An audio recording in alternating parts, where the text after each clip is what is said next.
7, 6, 5, 4, 3, 2, 1, 0.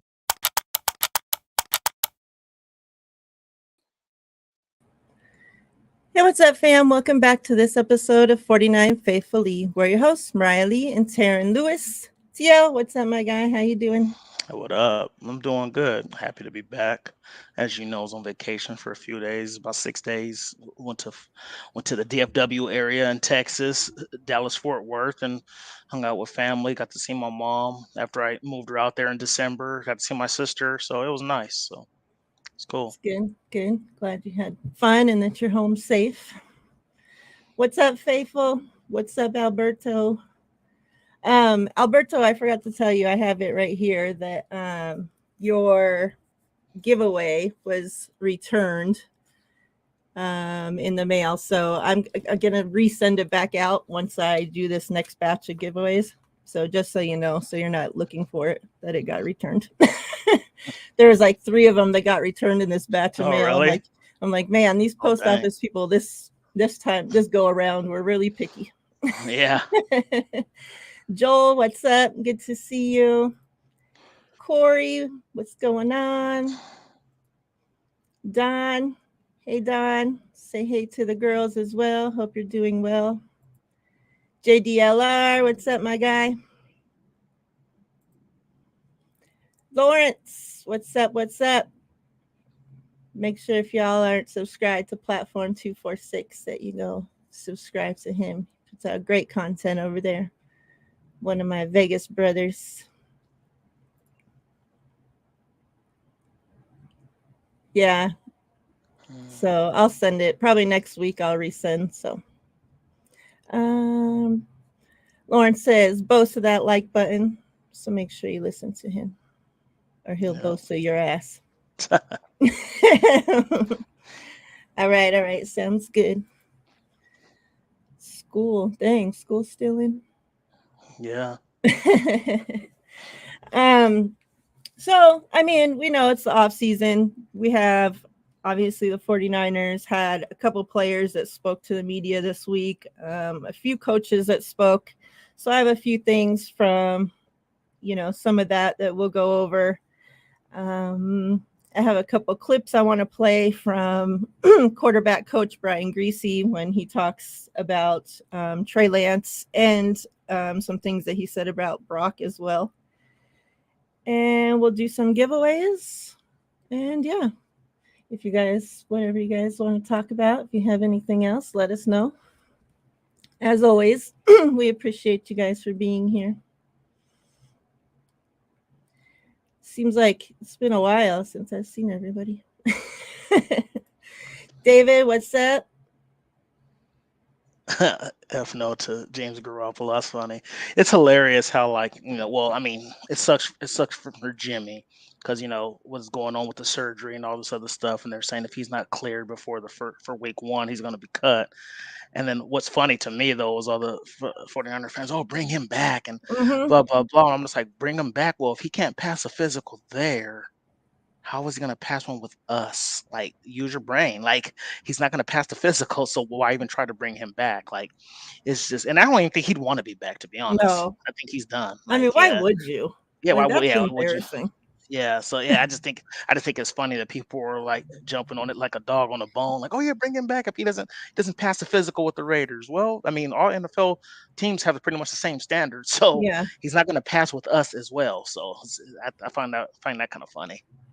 Yeah, and I titled the video that, will the 49ers be adding a familiar face to the quarterback room for that reason? Because, and, if you look at the thumbnail of the video, it's like the Twilight Zone with Jimmy on there, because that's what I felt like. Like, I'm sitting here enjoying my evening, whenever it was, and all of a sudden I get notification from, Rappaport or one of them that about this, or whoever first broke the Jimmy Garoppolo had to have surgery and all that news, and that the contract, the bonus got switched into, a different part of the contract. And so I'm like, injury news and Jimmy G. Wow. Like, Yeah. but yet for once, I was almost like, well, here we go again, but at least it's not us, right? That's Yeah. dealing with it. But still, it's like flashing back. And then it's like, oh, well, will Jimmy be ready by training camp? Well, Jimmy gets cut. And then I look at Twitter and when I tell you my entire timeline, I'm talking about, you see all these tweets from all these other random people now too. And plus the people I follow was Jimmy G back to 49ers. Jimmy G's coming home. Jimmy G, blah, blah, blah. They're like finding posts from Jimmy G like 5 years ago, like, and retweeting that with, oh, Jimmy's going to come back. And it's just like we're at that part of the off season right now. Yeah. Like, I thought that we'd finally have to not deal with Jimmy Garoppolo talk on the 49ers ever again. Yeah. Once we shipped him off, he was finally, okay, yes, we were so excited. He signed with somebody else. He's not our problem anymore. And it's like, as soon as the first news of something going wrong, Bring him back. People want to start making him our problem again. Yeah. Like, oh, yeah, no. it's funny too. People owe Devontae Adams an apology too, because people are calling him a baby, and he just mad because he got traded there and his boy's gone that they play college with, Derek Carr and Fresno State. This and that. No, he has every right to be pissed off. Like you guys mishandled this quarterback situation. At least Derek Carr, he played, 90% of his games. You know what I mean? And then you look at Jimmy, who's been injury prone, then you get him here, and Devontae Adams is probably thinking like, man, I come back to my team I rooted for, being from the Bay Area, and thinking everything's gonna be good, and now you got a quarterback. He don't even know if Jimmy G's gonna be his quarterback week 1. Right. So I get the frustration with him. And then and the Raiders, such a crap organization that you knew when you signed Jimmy that, okay, he needs to have the surgery or whatever their timeline. Who knows if he had it before or after. It seems, I keep hearing both things, but it seems like the Raiders told him to go have the surgery. But regardless, you knew that he is having the surgery, that he possibly, could or couldn't be back by training camp. Like, that, it's an injury. You don't know how things heal, yada, yada. And you're going into the season like that with his backup as Brian Hoyer. Like, you didn't try to get somebody better, knowing that, okay, possibly Jimmy G might not be available. And if he's not available till week 6, what? You're going to roll out freaking Brian Hoyer out there? Yeah. Like, and yeah. And for those reasons, yeah, you're wondering why Devontae Adams is pissed. You're wondering why Josh Jacobs hasn't signed his freaking tag yet. Tender, yeah. Like, yeah, exactly. Yeah. Why would they want to play there? I love to see the Raiders coach and a shit organization doing shit I love to things, see the Raiders in shambles. It's awesome. Don's husband, I guess, is a Raiders fan. She says, it makes me laugh. My husband was so excited that his traders picked him up. My brother-in-law, my wife's brother, is a Raiders fan. So, and we used to live together. He used to live with us. And, he'd always be making fun of me, like, talking shit to me about Jimmy and, he's hurt again. You guys can't make it through the season. You're never going to win a Super Bowl, yada, yada, yada. All this trash about Jimmy G. So the second I heard Jimmy G signed with him, like, we don't live together anymore, so the second I heard that Jimmy signed with the Raiders, I'm texting him, he's your problem now. Yeah, that's hilarious. And now what's happening? It's like, I kind of, almost feel bad for the Raiders fans because we know exactly what they're going through. Mm-hmm. Like normally you have, okay, yeah, we've similar, all players get hurt, but we know exactly with the same player, it's like I said, here we go again with the Jimmy, it's never changes. It's crazy. Yeah, it's a trip.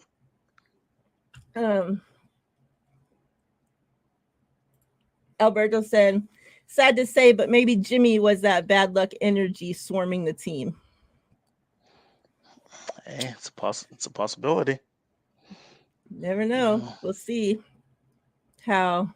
Yeah, I mean, I was interested to see how Jimmy did on another team. Without Kyle being able to prop him up with play calls, without the massive amounts of talent that he had around him on the 49ers. Like, would he be able to go to another team and actually be a good quarterback? Mm-hmm. And like, I don't wish injuries on anybody, Not at all. Like, I don't want the guy hurt. And, I was really looking forward to, because we know that the 49ers and Raiders are practicing together for the preseason. And I want to go to those practices if they're open. I'm able to go and show everybody and actually do things that I can't do, because normally the practices are in San Francisco or Santa Clara. But I was looking so forward to seeing Jimmy practice against our defense, like live with my own eyes, and from the sounds of it, he's not going to be, practicing at that time. We'll see, but I don't know. But yeah, real quick, what's up, Wolf? Good to see you. Moses, haven't seen you in a while. Hope you're well. Ted, Raiders gonna Raider. Exactly. What's up, Ted? Yeah. Make sure if you guys aren't subscribed to Ted Talks Ball that you go subscribe to him. NorCal Bill, what up? What up? Bang, bang. Steve-O, what's good? McAfee vid got flagged by WWE. The games begin. Don Yee sneaky with those surgeries. Yeah, he is. The whole NFL is such a sneaky freaking thing. All right, so I wanted to first talk a little bit. Did you see the video that who was it? That JJ Watt posted? No, I didn't see that. Twitter? Okay.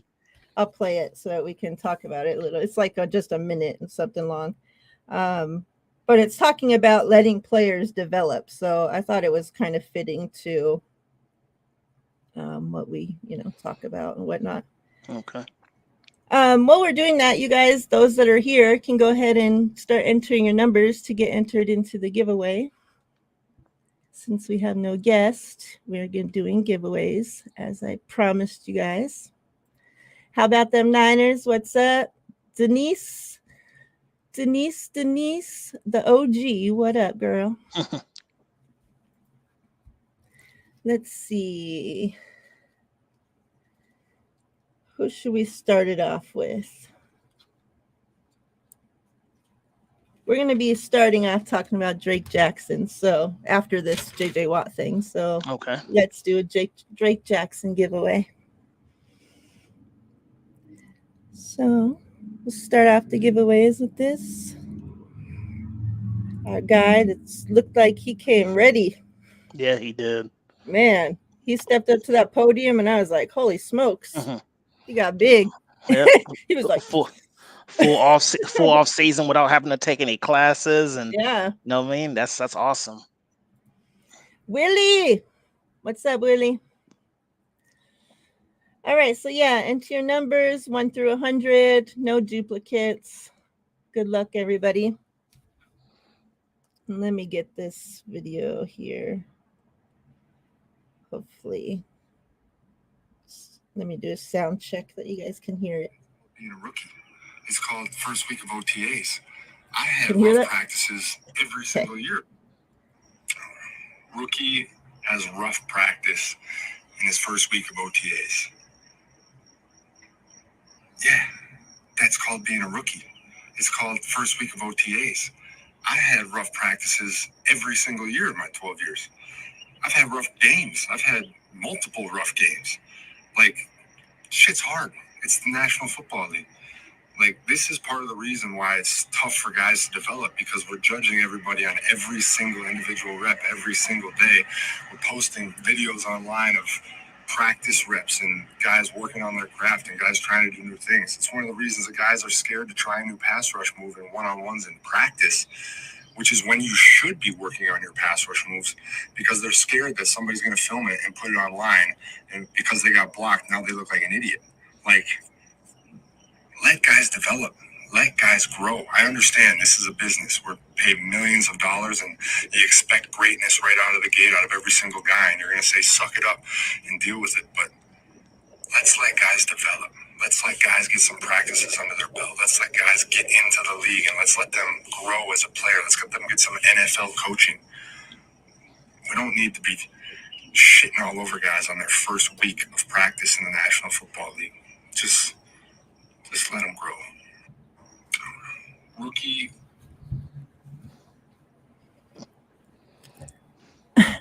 You know how many times I've had that thought go through my head that as much as we like the info that when the 49ers have open practices and the beat writers are there, the media's there, you know, we love that info. Like we love, you know, especially right now when there's hardly anything going on, right? Like you're looking forward to those days when we know, okay, we're at least going to get some info that's coming out of there, right? But at the same time, like so many times I have thought about that. Like they're there analyzing every single snap that these guys are taking at practice. And then, you know, even practice like the quarterbacks, oh, we're 13 for 16, you know, at practice. Like we're keeping track of how many throws they miss at freaking practice. Like this is the time that they're supposed to be working on their craft. They're supposed to be getting better. They're supposed to be trying new things. Does this work? Does that work? Okay, no, this isn't going to work. So I know not to do that when the season comes along in game, right? Or, okay, yeah, this worked. So let me start working on that. And when season comes, then I know. No, it's like they don't even have that chance to do that anymore because everything's getting analyzed and put out there for the whole world to know. Everything's critiqued. Yep. Yeah. And I was talking to my wife, you know, yesterday before I had even heard this. I think this video had came out today. But I was talking to her yesterday about, you know, before and how it used to be was the players coming out into that are drafted, they're on a rookie contract because during that rookie contract, you're proving to the team either you're good enough and you have what it takes for them to invest on you with, you know, your first big money contract, or no, you don't have it what it takes. You're not going to work out with that team and you're done, right, with them, or you go somewhere else, or, you know, but that's like the 4 years you get to, okay, learn, like the guys are coming into the NFL so young, so they have to learn how to be a man. They have to learn how to be a football player. They have to learn how to be a husband, a father, so many different things during that few years, you know, that they're on their rookie contract, as well as being an NFL player, being the face of the franchise, being, you know, the leader of the team, you know, depending on what position they play and whatnot. And it's like now we're halfway through their first year, it's like, oh, they're a bust. No, they're this. No, they're that. The guys aren't even getting a fucking chance anymore. You know, like it's so sad. And that's one of the things I want to talk about when it comes when with the Brian Greasy interview, when he talks about, and we just talked about this last week about Trey Lance's mentals and him having to go see somebody. And it's like, you wonder why. Like they have so much shit, and it's like, yeah, oh, they're making millions, so just fucking deal with it. Exactly. Like they're not supposed to have any feelings. They're not supposed to cry. They're not supposed to be depressed. They're not supposed to have anxiety. They're not supposed to nothing. They're not supposed to fail. You know, they're supposed to come in and have it all figured out from day one, or else they're written off, and it's a fucking shame. Yeah, it's sad. And you know, you mentioned, you know, these guys coming in so young, you know, for the most part they're between the ages of like 20 and 23, coming in as a rookie, learning how to be a man, learning how to be, you know, first time fathers or husbands, whatever the case may be. And on top of that, just dealing with real life family issues in general. You saw what happened last year with the Jordan Mason thing. You know what I mean? Like, you know, yeah, he's going, and that they say, and I hate the fact that people want to bring up, well, look at his salary, he shouldn't complain. No, they're still human beings, just like you mentioned. So, like Jordan Mason, what was it, his niece or somebody that was like going through like a medical issue or whatever the case may be. I forgot what was going on exactly, but him, Delmer Lenore, remember when his first year, like stuff like that. I mean, yeah, like, and it's sad because I mean, I love social media is awesome, but then it could be the devil at the same time. Because the simple fact is, you know, you have somebody like you said, JJ Watt said, you're trying to work on a new pass rush move, and if you're working on that for a half hour and the media don't know what you're doing half the time, they're just all they're doing is filming and taking notes. Oh, I saw, you know, Robert Bill out there as a 5th round pick, he looked terrible, and this is, but you don't know what he's doing. Maybe Chris Kacerka is telling him to try something different other than what he's good at. You know what I mean? That's what you work on. You look at the Trey Lance thing. He threw one football in that video, and it was a little bit behind George Kittle, and first thing people were saying, "Oh, that ball was behind. He can't Mhm. even throw good in t-shirt and shorts." And not every throw is going to be perfect. It's just sad. But you got Grant Cohn who does those videos after OTAs, which I love, the good and the bad, stuff Mhm. like that. But he's pretty fair with it. Oh, he had a bad day. He's not out there saying, "Oh, he's looking like he's a bust. He's looking Mhm. like this." I can appreciate that kind of reporting. But yeah, I feel like this new era of football with social media going on, like some of these players don't stand a chance. I mean, Aaron Banks, God forbid. I mean, he sits out being drafted in the second round his rookie year, and now he's a bust, and all this. Yeah. It's just, but now, and then all of a sudden he comes in and he plays a good year. Oh, now he's looking good, whatever the case may be. So, yeah, I agree with JJ Watt 100%. Um, I don't care. I don't care that these players are making millions. They're still human beings. They still go out there, and when you're practicing, most of the time you practice on things that you're not good at. I played Exactly. I played football, I played baseball, I played basketball. If I suck at shooting threes, that's what I'm gonna work on the most. And of course, it might not look pretty because that's what I'm working on to get Yeah. better. You know what I mean? So it's just sad. It's like, why would I, if I'm a 93% free throw shooter, why would I focus on that majority of practice when I'm pretty good? Yeah, I'm gonna work on it still, but I'm gonna focus on the stuff I'm not good at, whether it's ball handling. Same thing with football. You might be good with the swim move, but you might suck at bull rushing. So Yeah. you're gonna practice that so you can get your hand placement right, wherever the case may be. And if you're not doing what you're supposed to do, or the media thinks that you're not up to par with the standards, whatever the case may be, you're gonna get flack immediately. So yeah, and it's pretty sad. Yeah. What's up, Bashar? 49er minded. Good to see you. Yeah, and that's JJ Watt. He wasn't talking to, he's like just doing the live video himself. Like he wasn't talking to anybody. I'm guessing he had read something or seen something one too many times today, this morning, yesterday, whatever. And so looks like he just did that video and he posted it out on his Twitter. Mm-hmm. What's up, Tia? Must be your lunchtime. BC in the house. Make sure you guys, if you're not subscribed to Brian Culp, that you go do so, please. He's trying to build his channel as well as 49er minded Bashar. I'm sure you guys all are, but if you happen to not be subscribed to Bashar, please go do so.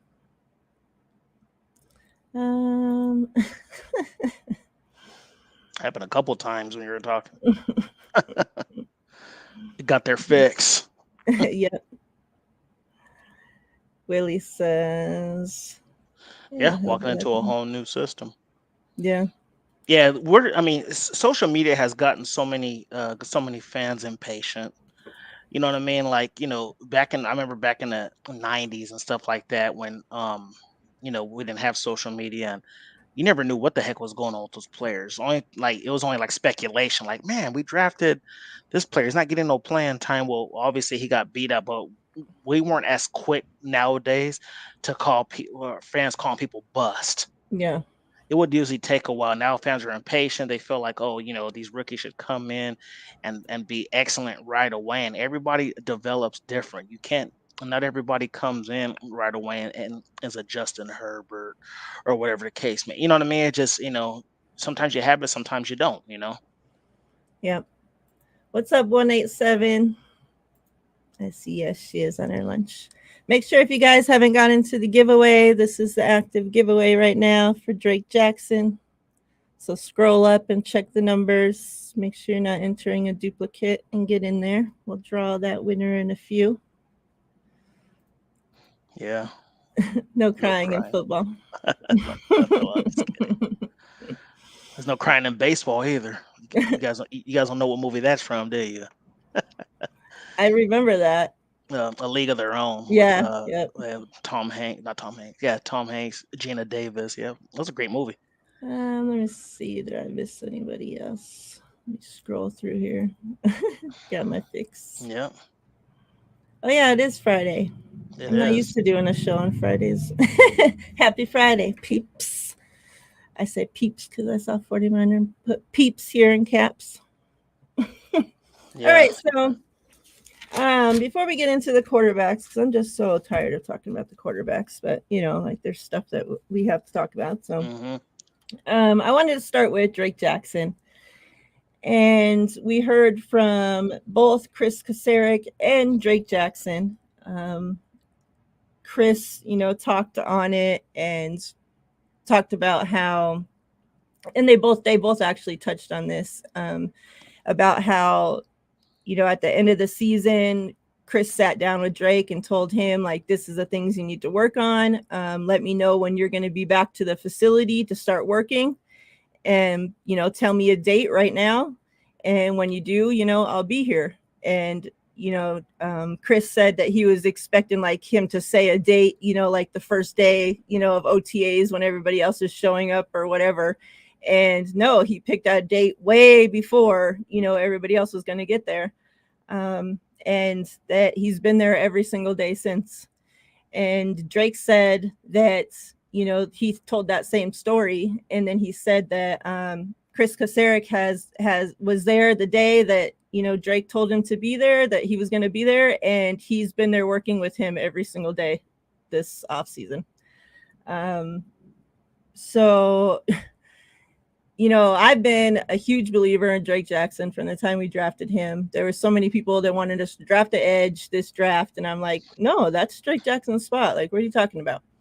And now you're seeing that Drake Jackson not only put in the work himself, but you have a D-line coach that's committed to getting this kid where he needs to be to succeed in this league, to succeed for this team, to, start opposite Bosa. And I think that's a dangerous combination. Yeah. Chris Kasarik said that Drake is significantly stronger. And like I said, you could see when he walked up to that podium, like there was a huge difference in the way that his body looks. Drake Jackson said that he gained 13 pounds since the end of the season. So he's put on 13 pounds of muscle. He talked about they had asked him, how does it feel to have, a coach, at like Chris that, supports you and, talks high of you and whatnot. And he says that, that he's been working day in and day out. So to have someone else that sees it, it's pretty cool. They asked him what his expectations were, and he says that his expectations are to go make something happen, help this team as much as I can to win. And he said that's coming in with a focused mindset, doing what the coach tells us to do and stacking the day.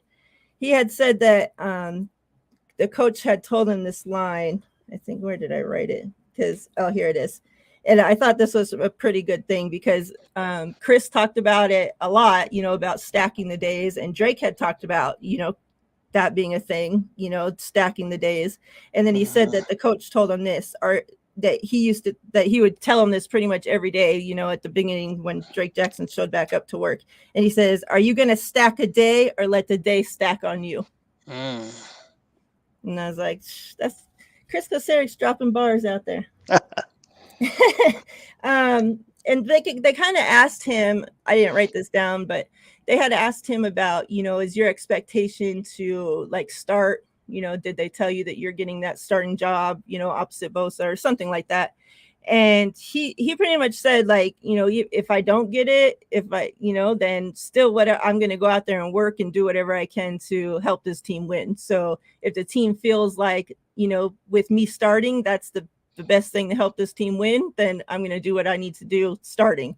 If the team feels like that's not, starting me is not the best thing to help this team win, then, at pretty much coming in as a backup, whatever, I'm going to do what I have to do to help this team win. So, like, he just seems like he has a complete different mindset. Like, he seems so much more comfortable up there, like, even once, like, he got up and, like, I don't even know what he said, but he went like whispered something into the microphone when he first got up there. And it's like messing around, like just a completely, once he got done, he was like, I appreciate you guys, like to the media, like before he left. And it was just like this kid has really grown, like from the last year at the time that we drafted him to right now. Not just in size, but you can tell as a person, his confidence.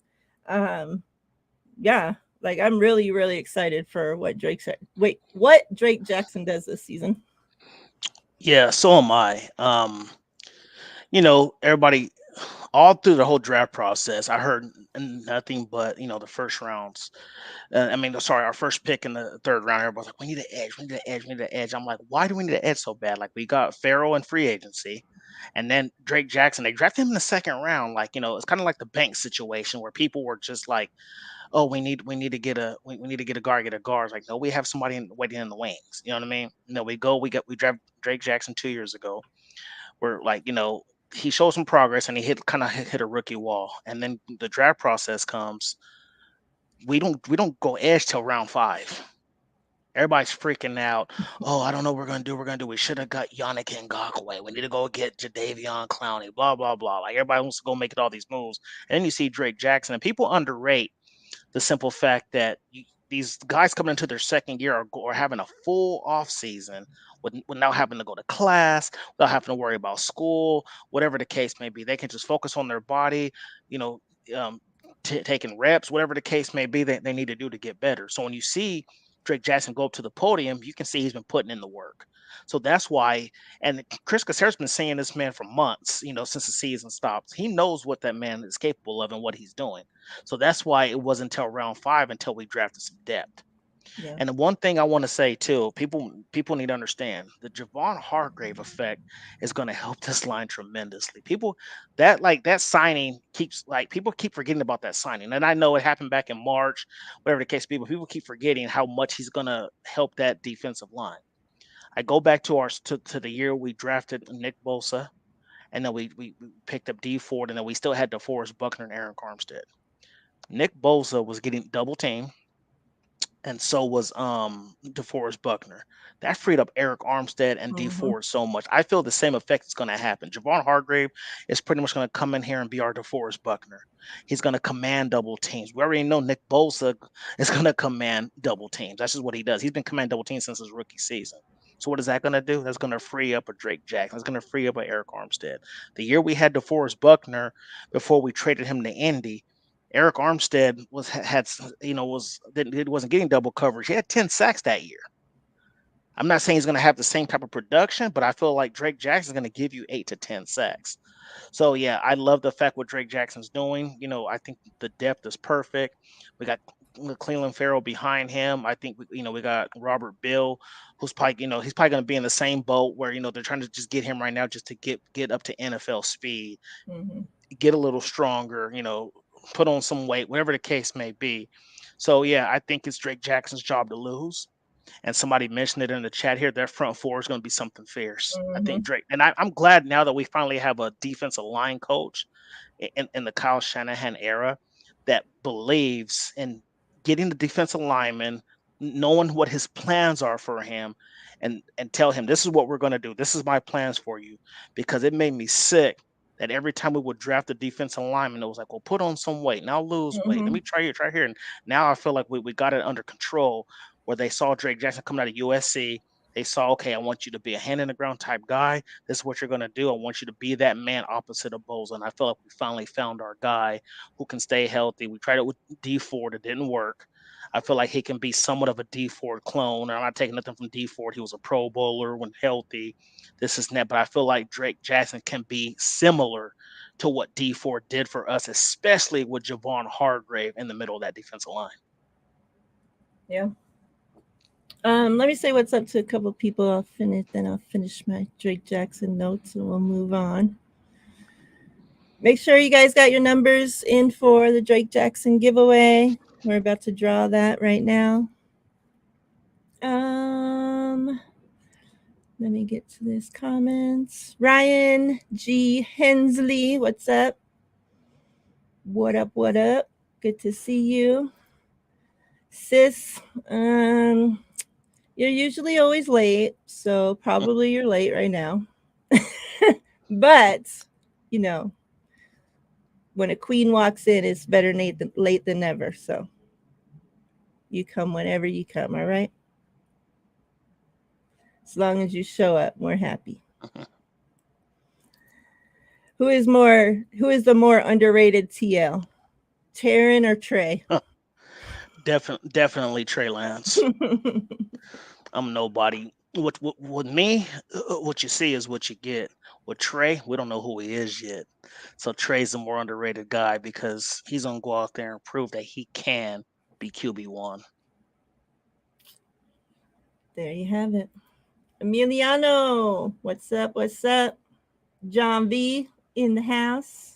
What up? Is that everybody? Let me get through here. All right. Look like it, yeah. So they had asked, when they were talking about Drake Jackson's strength, he said that he's squatting 415 and benching 315 now.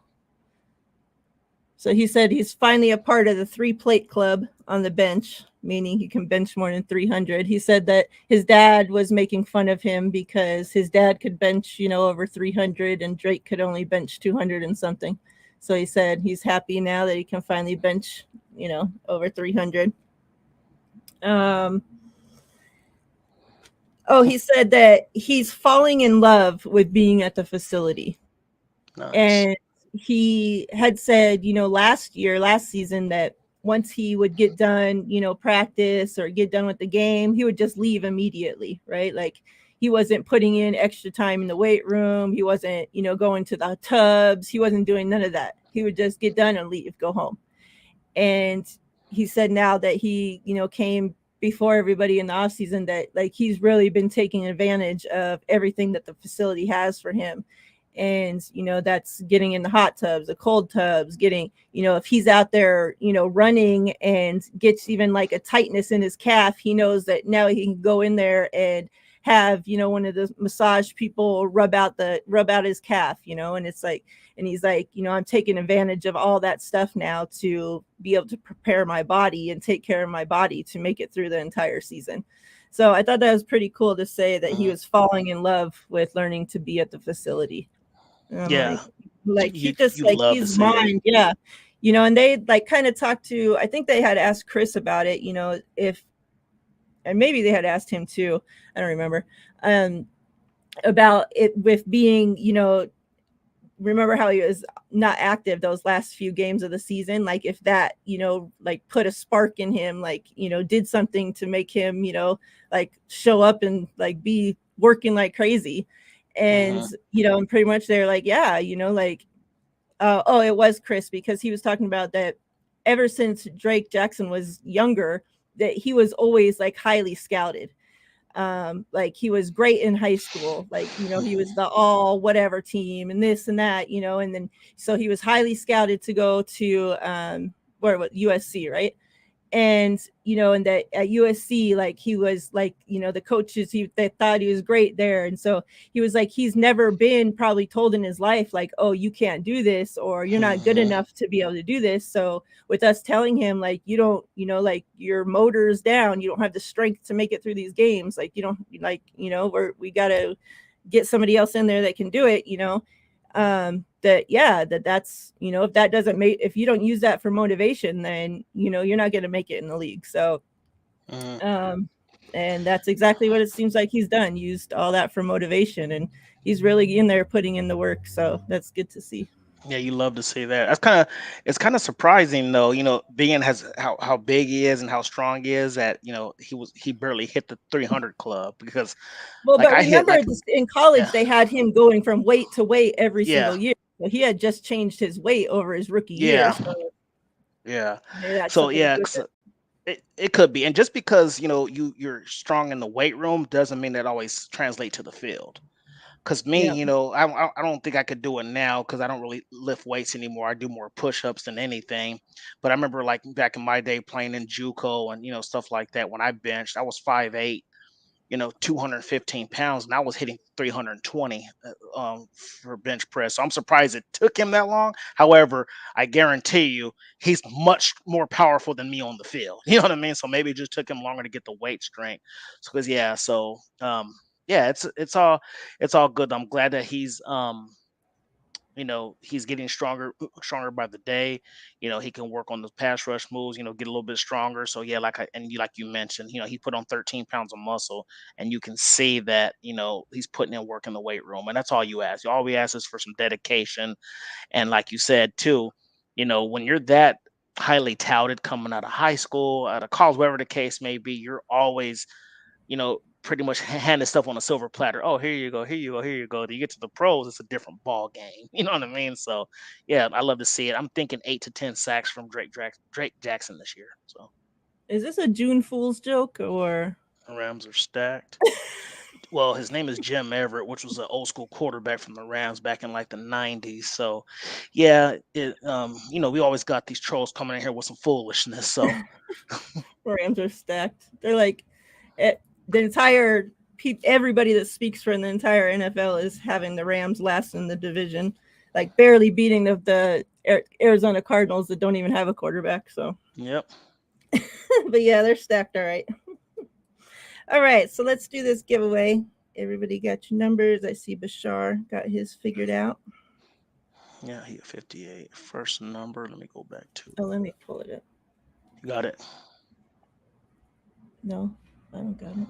It was a while ago. Let me see. I'm pulling something else up. There we go. The first number started with Moses Martinez at 25. All right. 18 after. Remember, this is for the Drake Jackson cards, so if you're not in there, get in there. I have about a little more time while I pull up this dang thing.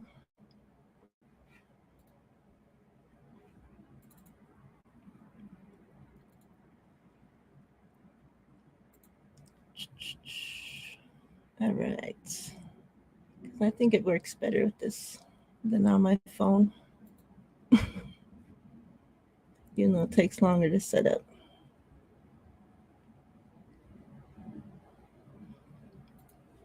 Let's do the claw picker.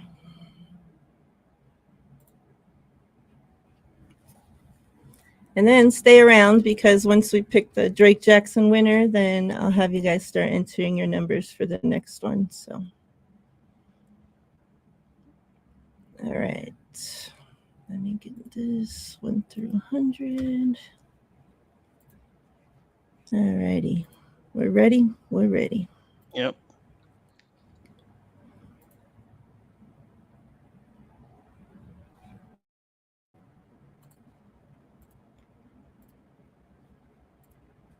Share screen. Here we go.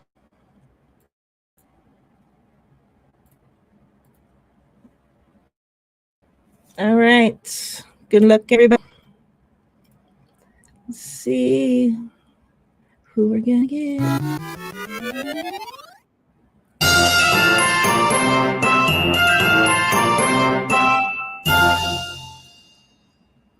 $24. So far, the closest I see is Denise with 23. Let me see. And this, for whoever the next person that this is what's up for grabs for when you guess, if anybody guesses it exactly right. A Trey Lance drip sticker from my guy Inspector Dabbit.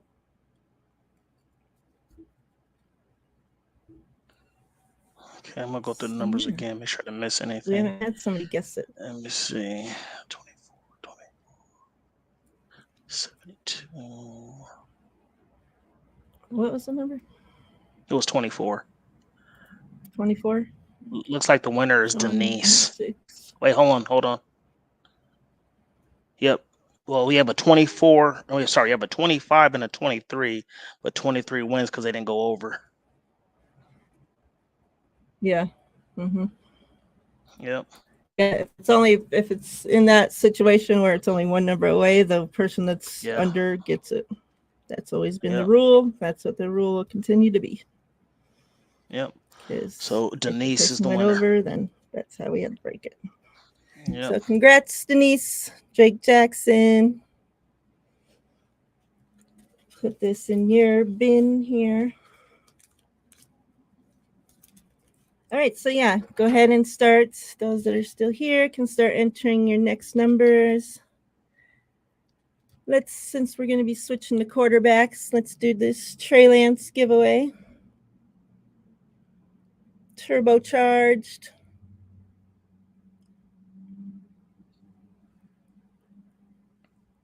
It's a I nice like card. the way this background on this looks. Yeah. Yeah. So get those numbers in. Good luck for the Trey Lance. Let me get Denise name on here. All right. JV was first for the second giveaway at 51 after with the number 40. So you guys in the chat remember that if you want to look at whose numbers already picked. Yep. Everybody's saying congrats to Denise. All right. So yeah, good luck everybody. Let's get into some quarterback talk. Let me pull this up real quick because there's some things I want to go over that Brian Greasy talked about. I want to play some clips from him because I think it's important, especially since he's been a quarterback in this league. Mm-hmm.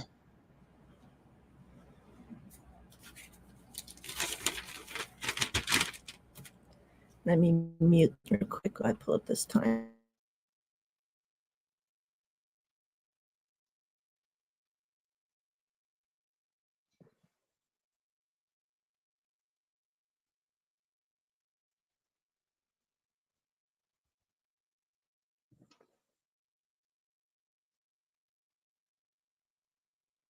All right, it's going to be about Trey. Okay. You know, I think that Trey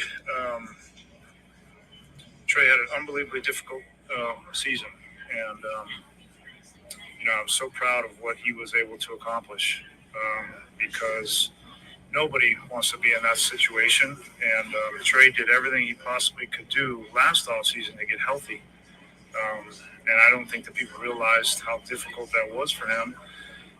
All the while trying to go out every single day and prove that you can be the guy to lead the team. And I've been in that situation. That's not easy.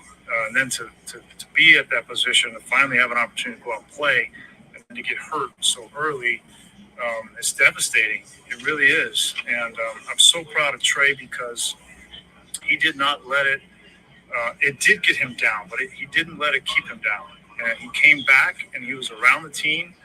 Obviously, he couldn't play on the field, but he impacted his team in a positive way, and you could feel it. I could feel it. I could feel it in our quarterback room. I know Brock could feel it. I know the guys on offense could feel it, and that's not a given, you know, especially at a quarterback position. Like you could slink away and just go lick your wounds and get healthy and come back next year, but that's not who Trey Lance is, and that's why I told him I was so proud of him for what he was able to accomplish off the field because he wasn't able to do it on the field. So I'm just happy that he's back, he's healthy, and he can go out there and see how good he can be. Following up on that last year at this time, we knew Trey was going to be the starter. This year, it's more uncertain what his role is going to be. How can competition, maybe being in more of a competitive situation, help him, and how has he responded to that? Well, there's always competition, guys. I mean, whether it's real or imagined, there's always competition. I mean, if you're not competing with yourself, even if there's nobody to compete with you, then you're not going to be a starting quarterback very long. So Trey doesn't need competition to see how good he can be. I don't think that Sam does. I don't think that Brock does. You know, I think that at the end of the day, if you're not internally motivated to be a quarterback in the NFL, then you're not going to be a quarterback for very long. How do you evaluate Trey's confidence? Same with Sam. What are your thoughts on what he had to say there? That's a mic drop right there by Brian Greasy. I love it. I love that, you know. Are you going to play a second video about the finger thing? Mm-hmm. Okay. Yeah.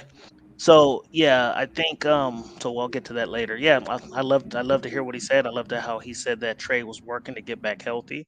I mean, him being a former quarterback just shows, you know, it's funny too, because you know, the outsiders love to say what they want to say, but when Greasy said what he said about this video, people have been pretty silent about it. People were just like, okay, like we have our quarterback coach actually commenting on the quarterback position.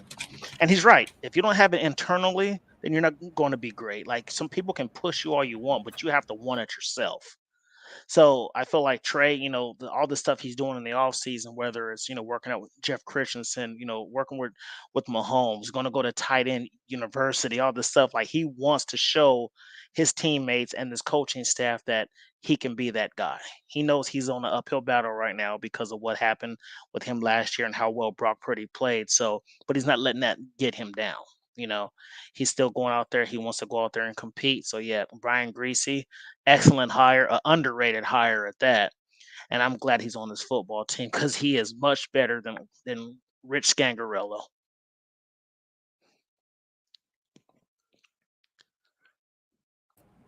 I was talking to Uncle Salty and I was muted.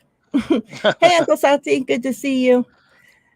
I'm guessing by the name of the video, he says, "Don't even put that idea out into the universe, please, God, no." Yeah, it's already out there, so that's already too bad. So, yeah, that's the reason I titled this video and made it that, was because everybody was already putting it out in the universe. So I was like, oh my gosh, just like I'm in the damn Twilight Zone. Yeah, so yeah, I thought it was great to hear too. And I love to hear, because so much is always said about Kyle not maybe, being the most uplifting coach, the most supporting coach, and it seems like Brian Greasy now being part of this quarterback room might, balance, Kyle out in that aspect, because, for him to sit there and say, like, I'm so proud, of Trey, and, and that he told him that, even though you weren't able to do this on the field, like, I'm so proud of you, what you did, off the field, so I'm sure, for Trey to at least get that back, that supporting, from, and especially from somebody that's done it at a high level, that's been in the NFL, you can tell there's a clear respect, between from Brian Greasy to the quarterbacks and vice versa from the quarterbacks, to Brian Greasy as well. Oh no! You see what Dawn said? What? Oh. Someone pushed Ariel at school and she has a massive Band-Aid on her. Oh no. Yeah, that's not Get cool. him. Hope everything is okay. I hate, I'll fight a parent. Like, show me that girl's parents so I can talk to the mom on that one. The mom or the dad. Yeah. Yeah, that's crazy. Hope everything's all right. It's just a Band-Aid, so it doesn't seem too serious. So that's cool. Yep. Everybody get into the giveaway. I get this pulled up. Let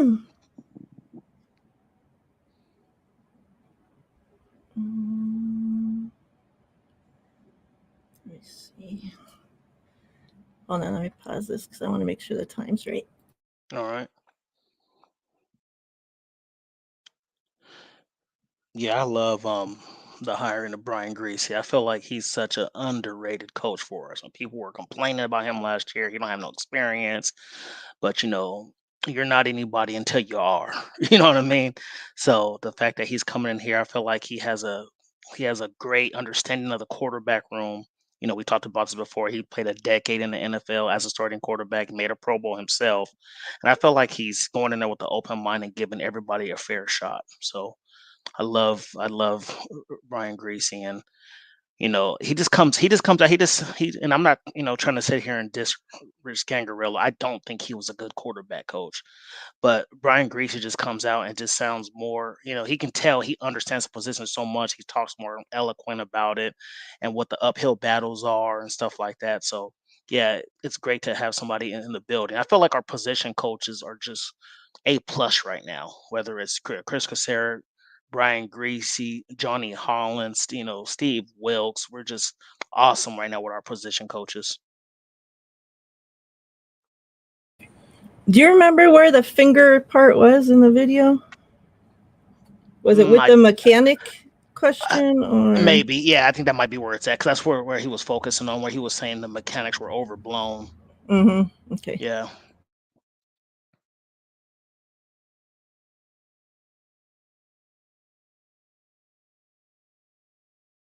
So I asked this question to on Twitter last week or maybe the week before. are everybody saying that Trey had bad throwing mechanics. Do you guys think that that's a fact or is that an opinion? And I think what Brian Greasy says right now is definitely shows that it's an opinion because it's pretty much you may think it is, you may think it's not. And people were sitting there saying, well, why is it taking Trey till year 3 to work on these mechanics and this and that? And that's just crazy to me. Like, if you're a quarterback, I don't care if you're Patrick Mahomes or you're Josh Allen, you still work on your mechanics every single year. You always want to improve yourself, regardless of the situation. So if Brandon Ayuk is out there practicing on his route running, does that mean he's bad at it? No, he's trying to be great at it. You know what I mean? If Fred Warner is working on his tackling form, is he bad at it? No, he's trying to be great at it. If Travarius Ward is working on his back pedals, is he bad at it? No, he's just trying to be great at it. So, the fact that people think that, oh, Trey, he waited till year 3, how serious is he taking this quarterback position to work on his mechanics? Regardless of the situation, you worked on your craft every single off season and through the season to get great at it because that's what the ultimate goal is, to be great at everything that you can do at your position. Yeah, I don't know. I can't find it. Can't find it. So yeah. So what we're trying to look for was what you call it. Brian Gracie said that the throwing mechanics and Trey having bad throwing mechanics was overblown. He pretty much said that his finger has been bothering him for over a year, and then that's why he had a problem throwing the ball, which means that it's a different flick of the wrist, which means that it adds to more arm fatigue because you're not throwing something as normal as you normally would. So he flat out said it. And we were going back with some people on Twitter saying that, oh, it's a fact. It's a fact. Trey Lance had bad mechanics. And I tried to say, well, that's your opinion. That doesn't make it a fact.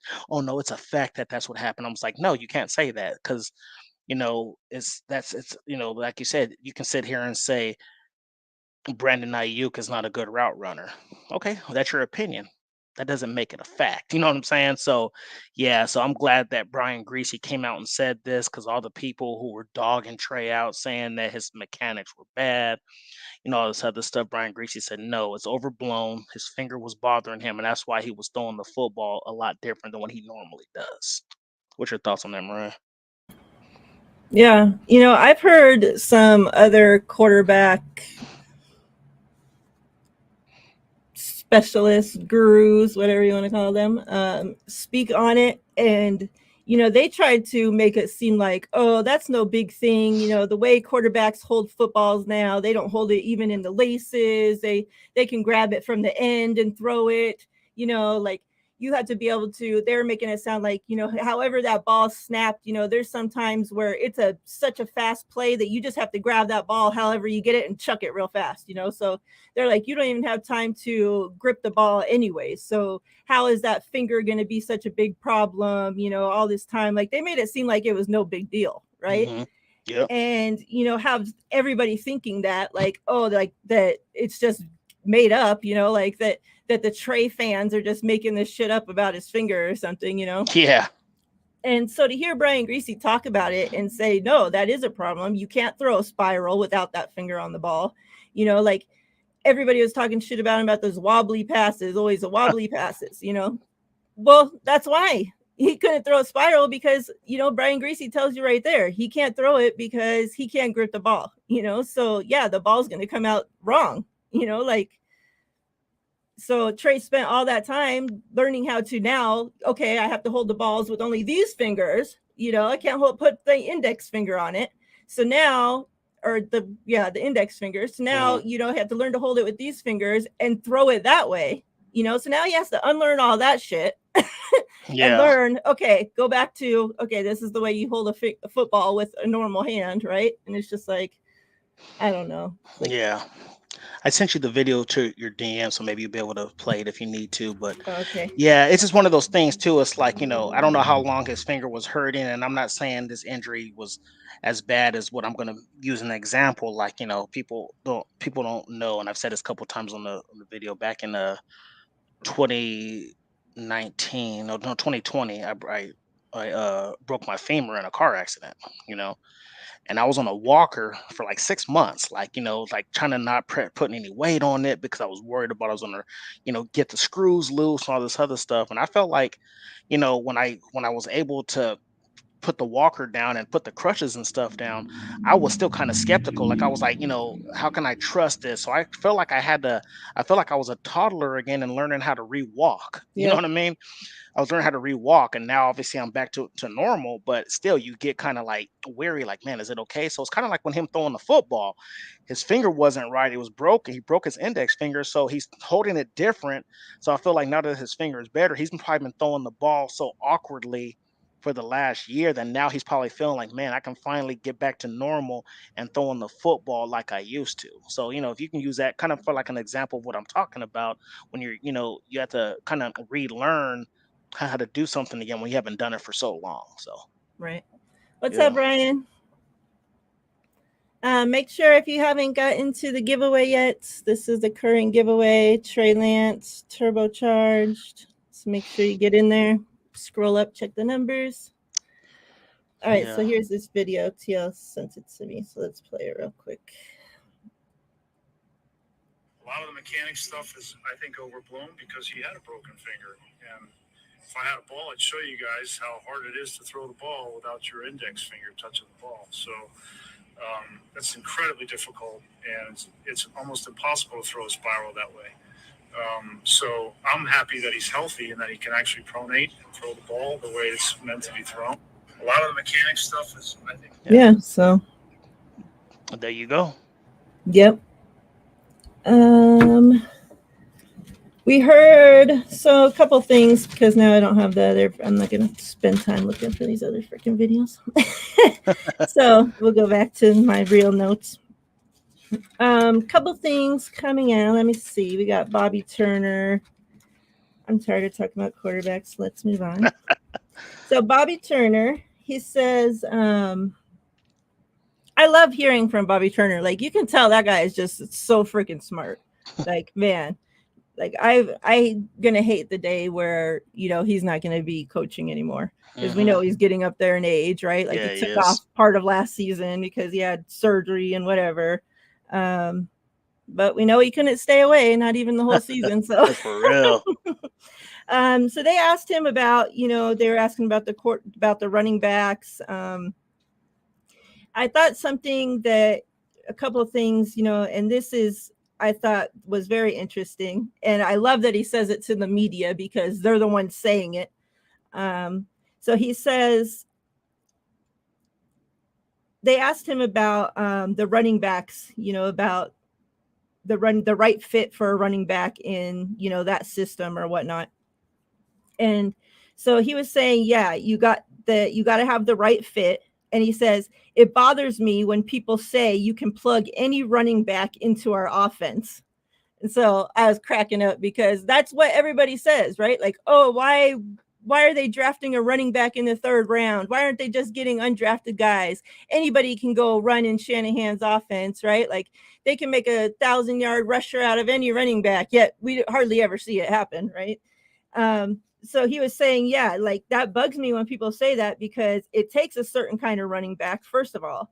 And he says that bugs me because I spend a lot of time on this personally, so if any running back's just ready to plug and play into our system, then what's Bobby Turner doing there? Just wasting his fucking time, because he doesn't need a coach if they're already ready to plug and play, right? So then he says, it's like a marriage. It has to be the perfect fit, regarding the running back in that system. So, and then he talked about how it takes all 11 to make it work. And, we hear, like, even the O-line talks about that. Kittle talks about that. We've heard Brandon Ayuk talk about that, that once you learn, in that, like, when you first show up, especially as a wide receiver, you're like, okay, throw me the ball, let me get yards. He's like, we had to learn that in order for this offense to work, the run game has to work in order for the passing game to work, right? And it takes all of us on the field to make that running game work the way that we need it to work, and that's how he talked about that. He bought into blocking, and, that's how they get the wide receivers to buy into blocking and all this, that, it takes everybody on the field to get that run play to work, not just the running back that's plug and play, So I like that. He talked about Jordan Mason. He says that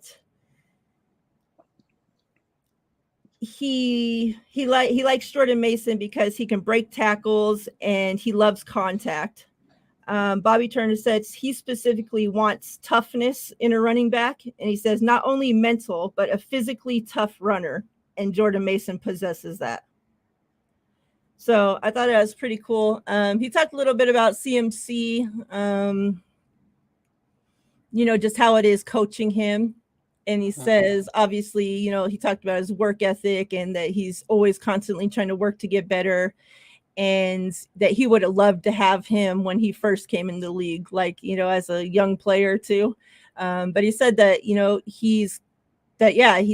would think that guys that are already, vets, they already have it all figured out. They don't want to take coaching. They don't, just let me go in and run and do my thing. He's like, but that's not CMC, right? Like, he wants to take coaching. He wants to get better.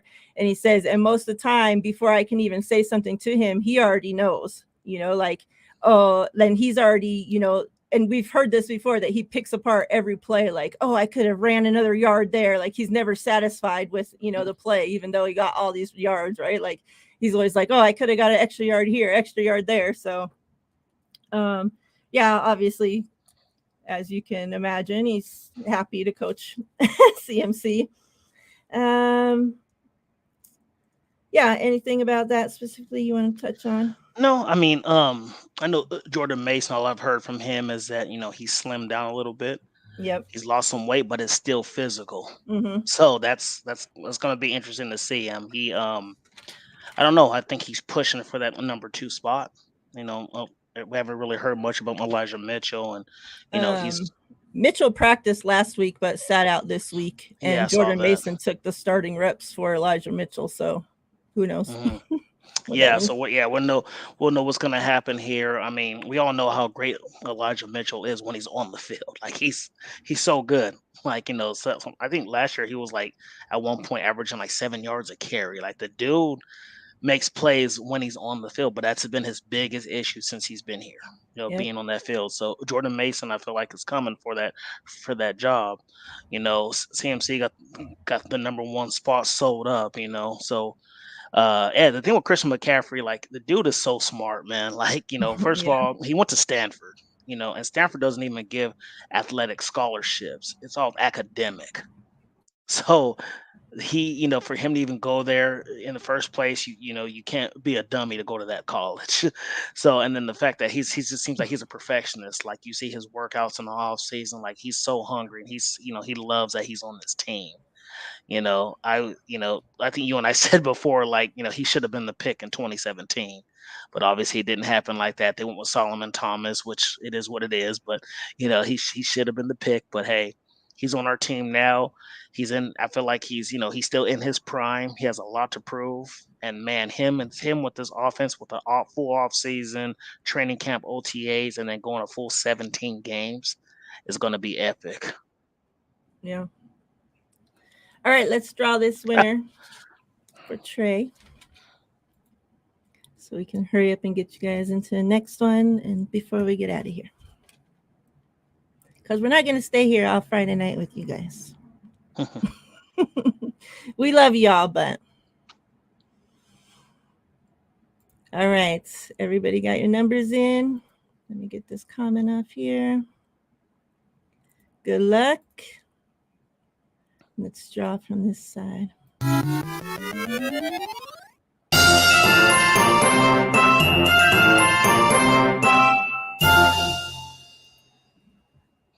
That Brock Purdy, huh? Let me see. And I'm going to scroll through the numbers, and just for people who need to understand, like, if there's a tie, whether it's up or down, we're going to go with the one who stays below the number.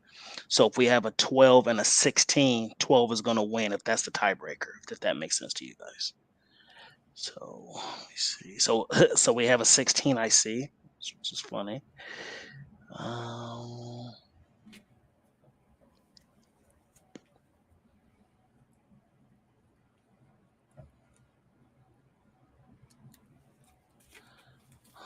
Who's the lucky okay, let me winner? go through this again. I like to go through it twice, make sure I didn't miss anything. So 40.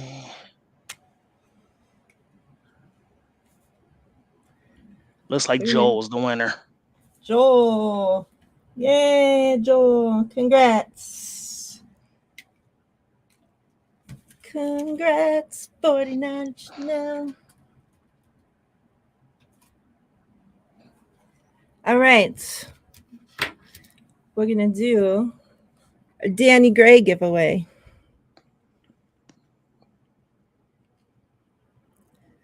We haven't done much Danny Gray giveaways, so this damn case, I don't want to unwrap it, so just got to deal with the glare. So, yeah, Danny Gray, rookie card. Get your numbers in there. Well, your number wasn't anywhere close, so 33 is pretty far from 14, my guy. yeah. Unless you want to use 33 now. No, you need to re-enter your numbers. The numbers are starting with Alberto at 94. 17 after, yeah. So to get into the Danny Gray giveaway, get your numbers in. You're welcome, Joel. So let me see, a couple things I wanted to talk to you guys about. Let's go to some things that happened at practice this week that I thought was pretty kind of crazy. The first thing being Shanahan got into a little tiff with the NFLPA player director, Dwayne Allen. Mm-hmm.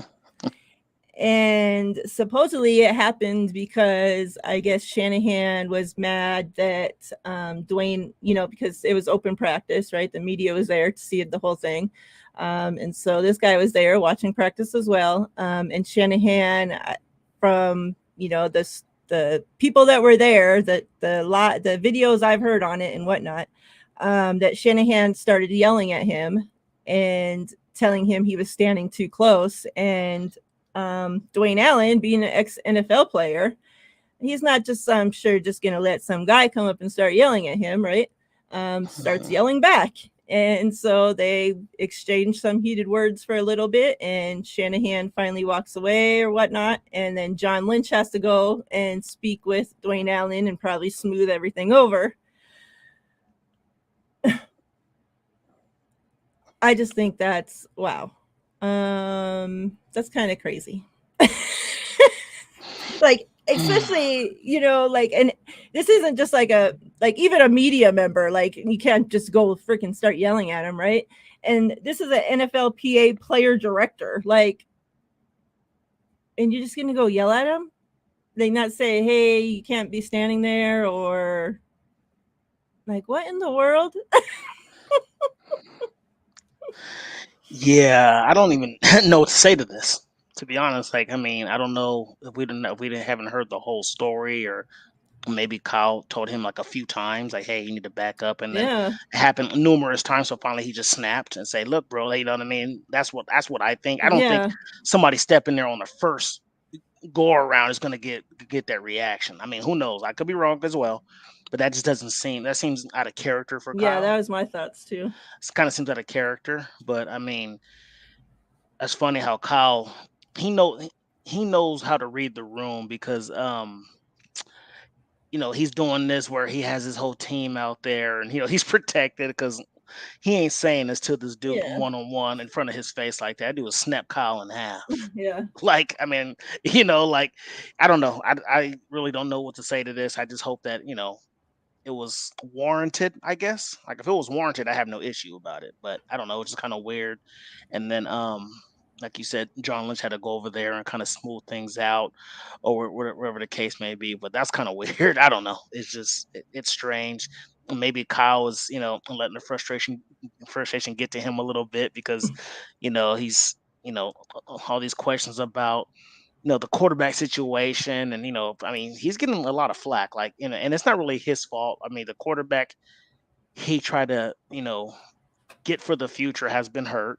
Hmm. So people always say, man, he's going into year 7. He still doesn't have a quarterback. So, and Kyle is one of those people that he doesn't want people to feel he's incompetent. Like he's a perfectionist as well. Like he's all about precision and doing things right, going, because being up under his dad, all this other stuff. So I don't know. It's just kind of weird that him and Dwayne Allen kind of got into like a shouting match, I guess you want to say. Yeah, I thought that was pretty crazy. Yeah, That's not what I was expecting to be the first news I heard coming out of there. yeah.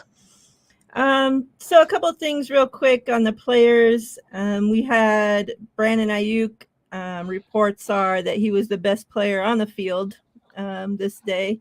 And, we heard from Brandon Ayuk too. And obviously he had talked about the day before, which, wasn't open to the media, but that was the defense's day, right? That they came back from, the long weekend and the defense had their way pretty much with the offense. And so then the day that was open to the media, the offense came back and seemed to have got the best of the defense that day. And Brandon Ayuk was, the main guy of that, was 4 for 4, had a couple like long catches down the side of the field.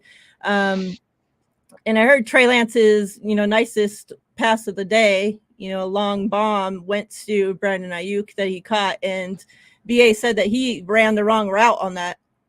And he goes, he said, I don't even know who threw it, and they were like, oh, Trey Lance did. And he's like, yeah, he goes, just throw it up. He's like, I'll, let me catch it. Yeah. So yeah, he said that he ran the wrong route, but still Trey was able to find him and get him the ball. So, and then obviously we already talked about Jordan Mason. He was with the first team offense in place of Mitchell. Jake Moody was 4 for 4 with a 53-yard. And, they said that he was kicking, most of his kicks looked like they were going about 70 yards. 70 yards, So, yes. yeah. Yeah. The reports are that Ray was back in practice. So, he wasn't there for the first week, but he's there now. Debo was back at practice, however, didn't practice. So better late than never, but I don't know he's just hanging out, I guess. And then, as I said, Elijah Mitchell, he did not practice this week, but he did practice last week. The same with Eric Armstead, practiced last week, didn't practice this week. Tayshaun Gibson practiced last week, didn't practice this week. Zane Gonzalez, he missed one of his kicks. And, reports are that you can just clearly see that Jake Moody's is way better. Way better than, Yeah.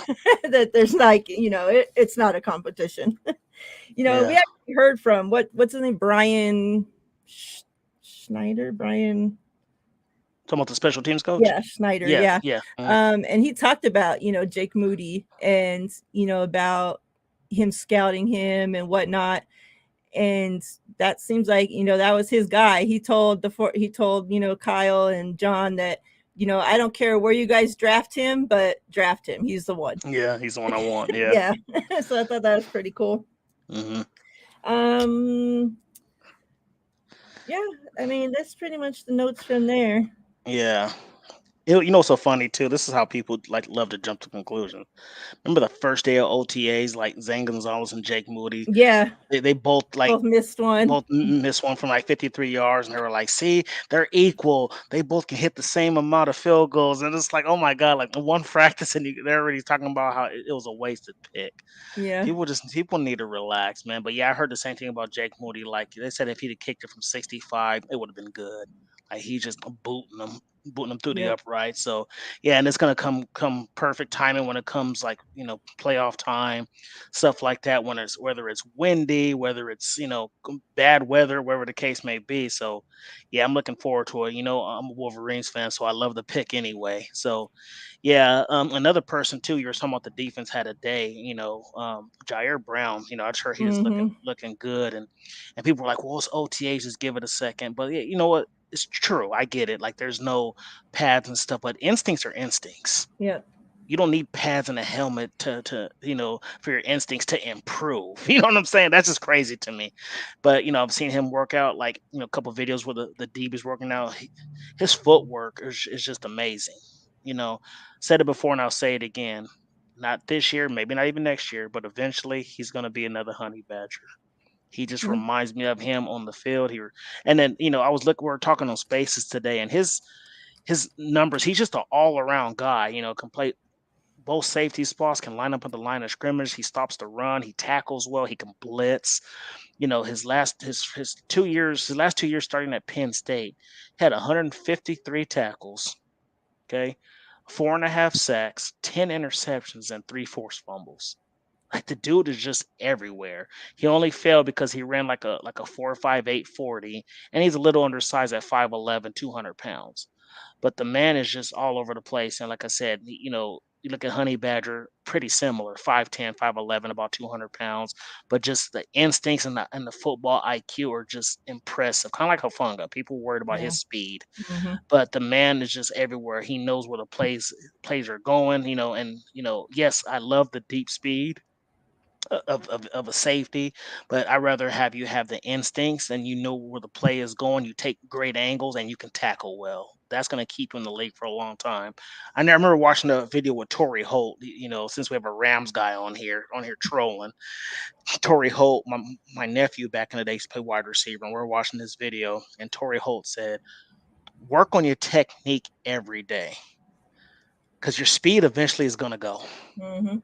He was like, "I'm a 4.3 guy, but I made sure that my routes were crisp. I worked on my hands, and I knew the playbook, because eventually that's going to keep me in the league. If I'm fast and I'm not running good routes and I'm a one trick pony, that's going to get me out of the league quicker than me being slower and me being a technician." So Yeah. working on your technique and being a technician will always trump speed when it comes to being in the league. Because you look at Hufanga, running a 4.6. Then you look at my guy who never lets me wear a jersey again, and Taylor Mays running a 4.28, and the man didn't even last like 3 years. So, yeah, I love the Yeah. Jair Brown pick, and I'm really big on D Winters because I feel like he's going to be amazing here in a couple of years. I don't think everybody says he showed up a little pudgy and whatever the case may be, but I think.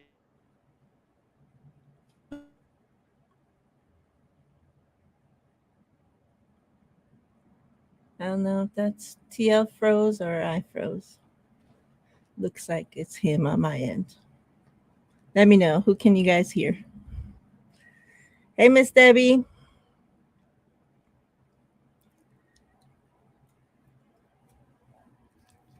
Let's see. If you guys can hear me, you froze. I don't know what What happened did to I you. happen on? Who knows? We're doing the giveaway for this right now, Miss Debbie. So, Danny Gray, rookie card. If you want to get in there. Oh, okay, so All I right. didn't know who it was, I think but we're they're saying both. it was you. Yeah. No, I was fine. I was talking to them. Yours was stuck there on the screen mid sentence. Oh, was I? Yeah. And it's funny because I could still hear you even though I froze, which was crazy. Brandon Ayuk too said that Browns had four interceptions already in practice. Yep. And like you said, oh well, it's practice. It might cool down, but it's like all those years that our defense wasn't getting interceptions, they weren't getting interceptions in practice either. Yeah, Last year we saw in training camp and all that, our defense was getting interceptions, and we were like, wow, are they actually going to get more interceptions this season? And it translated to the field. So. And they say that what you do in practice, rolls over and translates to the field. Like that's supposed to be the point, right? So, I mean, we should be happy and be wanting our guys to be getting interceptions and picks and whatnot out there. And then they had asked Brandon Ayuk, like, oh, well, what kind of interceptions were they? Were they, like overthrows, or where, was he actually reading the coverage and getting interceptions? And Brandon Ayuk's like, at the end of the day, we just want him to get interceptions. He's like, I know a lot of guys that leave those, whether it's an overthrow or it's a tip pass, they leave those interceptions out there on the field and don't catch it. So, Mhm. I mean, he's catching them, and that's, that's what we want. That's how you get interceptions. It don't matter how it comes to Absolutely. you. You just end up with the ball in your hand, right? Like, so I was glad that, he actually answered like that. And he said that Jair Brown's his locker mate. So Oh, okay. he And said what that difference does it make that what kind of interceptions were? The point is exactly. he's making interceptions. That means he's Yeah. around the football. Yep. Exactly. Like these people, man, they pick apart anything. But yeah, so BA was saying that he likes him a lot, that's his locker mate. So he's been talking to him a lot, that Jair asks him a lot of questions, Mhm. and so that I think that's a good pairing right there. Yeah. Oh, and then with Moody, real quick, before we draw this winner and get out of here. With Moody, Brian Schneider, I thought this was pretty cool, was saying that during the workout that he had with him, that the long snappers that were available were pretty crappy. So he's like, I love the practice. He's like, because all the balls like were coming to Jake like all out of whack, and like no ball was coming to him perfect. So Mhm. like he's out there doing this, trial, like whatever, pretty much like a job interview, right? And With no like everything's chemistry, everything's going wrong that could possibly go wrong out there. And Brian Schneider said, but yet, he was just kept, straight expression. He was out there still. He would find the ball wherever it was. He took care of business. He's like, that was the best thing for me to see, is that, through all that, like everything going wrong, and he was still be able to deliver, like, these long ass kicks that, he was telling them, oh, kick this and put it, as close to the 1 yard line as you can, like on the left hash, and that like he's nailing it on the 1 yard line, the 2 yard line, like it didn't matter what he threw at him, that Jake was able to do it. So That's I was awesome. like, hell yeah, it's about time we get somebody in their shit. All right, let's draw this winner, and then we're going to get out of here, guys. Let me share my screen. Yeah, I agree, JDR. Tabor Pepper and Jake, they've been hanging out a lot. They go and eat tacos and burritos and take That's pictures. awesome. They said that should they start doing like a thing where they start rating the tacos and burritos in the Bay Area? I'm like, yeah, that'd be pretty cool. But I Yep. love that they're spending time with each other and they're building that chemistry, because, like obviously right there, tells you that the long snapper and the, kicker and stuff, they need to have some chemistry. So. Alrighty. Alberto says we found white gold. That was funny. All right. Good luck, everybody. Let's draw this. Danny Gray. Let's draw from this side.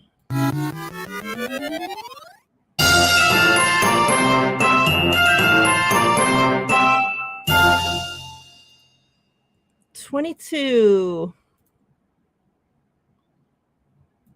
There's not that many numbers to go through this. Yeah, I'm looking at it. They just spread out a little bit. Yeah. Let me see. 22. Who's closer between those ones? Don and Joel. Dawn is what, 7 away, and Joe is 6 away. 6 away. Yeah. Make sure that's it. Yeah. Dang. He's money today. Yep. Are you sure that she's 7 away? Yeah. 29 take away 22 is 7. All right.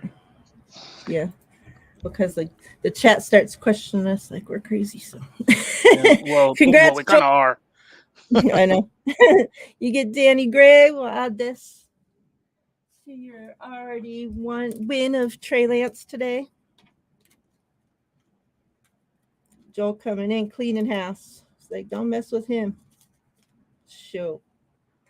Hey, Sin. That's Sam Let me and show his you guys dad something coming in before we through. get out. So, Swan Song had this made for me. I had one sent to Miss Debbie for Christmas too. It's awesome. But he ordered this for me and I finally got it.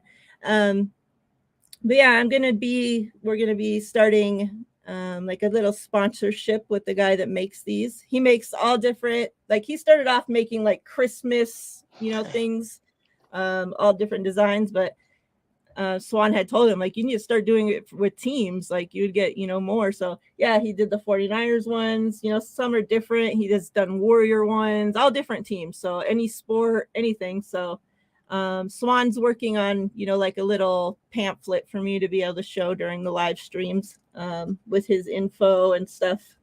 So if anybody's interested, that'll be coming up soon. But yeah, this is pretty awesome.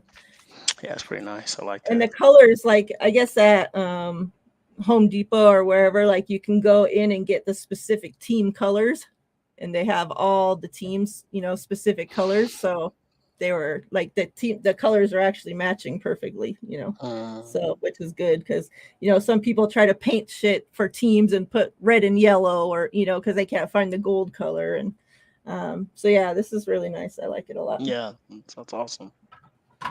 So shout out to Swan for that. Miss Debbie says, I love the one you sent me. Blessings to you, Miss Debbie. I hope you have a great weekend as well. Yeah, we're going to get out of here. I hope everybody has a great weekend. I hope everybody has a safe weekend because it's crazy out there, as we know. Yeah. You have any closing thoughts? No, I want one too, Sin. No, I can't believe it's already June. Like, it's before we know it, we're going to be starting training camp here pretty soon. And yeah, I just can't wait to see all the position battles. And I know after the draft, we had a panel and we kind of thought, we talked about who we think we're going to win, certain positions, stuff like that. So it's going to be cool to do a show to get back to that and see like how close we were, stuff like that. Like, if who we picked was the winner or whatever the case may be. So yeah, I can't wait for it. Everything seems to be clicking. I love the team camaraderie. I think Steve Wilks is going to be a huge addition to this team. I mean, like I said, I love me some D'Amico Ryans. Don't get me wrong, but I think Wilks. I feel like our defense, our weakness was always the secondary. We had the D line was great, the linebackers were great. Now I feel like we have everything set in stone. I think Steve Wilks is going to make this defensive back unit just shine even more. So yeah, just can't wait. Let's pray for Miss Deb. So she have a big surgery on Tuesday. It got you on my thoughts and prayers. So yes, Miss Debbie, definitely. You're always in my prayers every day, regardless if there's surgery or not. You already know that. But yeah, we'll be back next week sometime.